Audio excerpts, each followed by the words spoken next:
വിജയനും ബി.ജെ.പിയും കൂടി തൃശൂരിൽ സുരേഷ് ഗോപിയെ ജയിപ്പിച്ചത്രേ. കെ സുധാകരനും വി ഡി സതീശനുമൊക്കെ സകല മൈക്കിനു മുന്നിൽ നിന്നുകൊണ്ട് വെച്ച് കാച്ചുന്നുണ്ട്.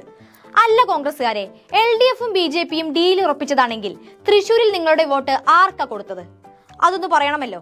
2019 ലോക്സഭാ തെരഞ്ഞെടുപ്പ്, അന്ന് LDF സ്ഥാനാർത്ഥി രാജാജി മാത്യു തോമസിന് ലഭിച്ചത് 3,21,456 വോട്ട്. NDA സ്ഥാനാർത്ഥിയായിരുന്ന സുരേഷ് ഗോപിക്ക് 2,93,822 വോട്ടുകൾ.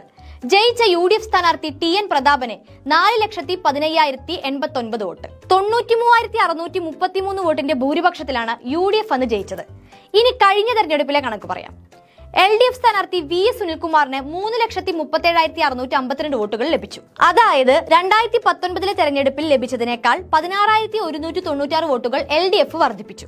ജയിച്ച സുരേഷ് ഗോപിക്ക് ആകെ ലഭിച്ചത് 4,12,338 വോട്ട്.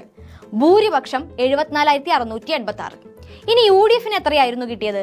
3,28,124 വോട്ട് മാത്രം. അതായത് UDFന്റെ 86,965 വോട്ട് സ്വാഹ. ബി.ജെ.പിക്ക് കേരളത്തിൽ ഒരു അക്കൗണ്ട് തുറക്കാനുള്ള ഭൂരിപക്ഷം കോൺഗ്രസ് തന്നെ കൊടുത്തത് എന്ത് ഡീലിന്റെ പേരിലാണ് സതീശ? കോൺഗ്രസ് വോട്ട് മറിച്ചില്ലായിരുന്നെങ്കിൽ തൃശൂരിന്റെ ബലം മറ്റൊന്നാകുമായിരുന്നു, ഉറപ്പാണത്. സിറ്റിംഗ് MP ആയിരുന്ന പ്രതാപനെ മാറ്റിയാണ് വടകരയിൽ നിന്ന് K മുരളീധരനെ തൃശൂരിൽ കോൺഗ്രസ് ഇറക്കിയത്. തൃശൂരിൽ ലോക്സഭാ തെരഞ്ഞെടുപ്പിലും മന്ത്രിയായിരിക്കെ വടക്കാഞ്ചേരി നിയമസഭാ ഉപതെരഞ്ഞെടുപ്പിലും തോറ്റു തുന്നം പാടിയ മുരളീധരനെ മത്സരിപ്പിച്ചപ്പോഴേ ആ ഡീൽ തെളിഞ്ഞതാണ്. ഗോൾവാൾക്കറുടെ ഫോട്ടോയ്ക്ക് മുന്നിൽ കുമ്പിട്ട് നിന്ന് വിളക്ക് കൊളുത്തിയ സതീശനും RSS ശാഖയ്ക്ക് കാവൽ നിന്ന കഥ അഭിമാനത്തോടെ വിളിച്ചു പറഞ്ഞ സുധാകരനും കോൺഗ്രസിനെ നയിക്കുമ്പോൾ ഇതല്ല ഇതിനപ്പുറത്തെ ഡീലും കേരളം ഇനി കാണേണ്ടി വരും.